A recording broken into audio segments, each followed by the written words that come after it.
இனி வீட்லயே பானிபூரி செய்யலாம் எல்லாரும். ஆச்சி பானிபூரி கிட். சிவகங்கை அருகே உள்ள சர்க்கரை ஆலையில் இருந்து கும்பகோணத்திற்கு 3000 லிட்டர் சர்க்கரை பாகு ஏற்றி சென்ற டேங்கர் லாரி தலைக்குப்புற கவிழ்ந்ததில் சர்க்கரை பாகு சாலையில் ஆறு போல ஓடியது. இது குறித்தான விவரங்களை நம்முடைய செய்தியாளர் ஃபாரூக் வழங்கலாம் கேட்கலாம். ஃபாரூக், தற்போதைய நிலை என்ன? வணக்கம்.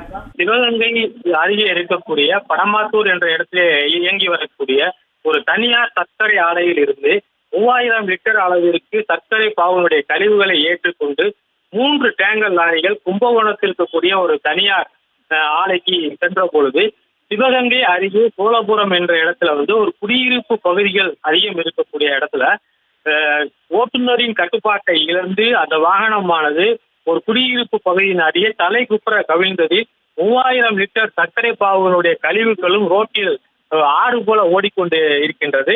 இந்த வாகனத்தை ஓட்டி வந்த திருவண்ணாமலை பகுதியைச் சேர்ந்த பாலமுருகன் என்பவர் காயமடைந்துள்ளார். காயமடைந்த பாலமுருகனை 108 ஆம்புலன்ஸ் மூலமாக சிவகங்கை அரசு மருத்துவக் கல்லூரி மருத்துவமனையில் சிகிச்சைக்காக சேர்க்கப்பட்டுள்ளார்.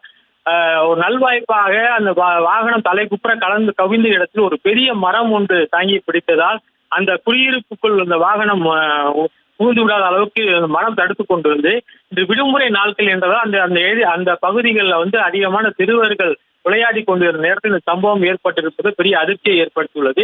இந்த சர்க்கரை பாகுனுடைய கழிவுகள் ரோட்டில் ஓடுவது ஒரு விதமான துர்நாற்றத்தை ஏற்படுத்துவதால் அந்த பகுதியில் இருக்கக்கூடிய குடியிருப்பு வாசிகள் அவதிக்குள்ளாகியுள்ளார்கள். விவரங்களுக்கு நன்றி ஃபாரூக். இனி வீட்லயே பானிபூரி செய்யலாம் எல்லாரும். ஆச்சி பானிபூரி கிட்.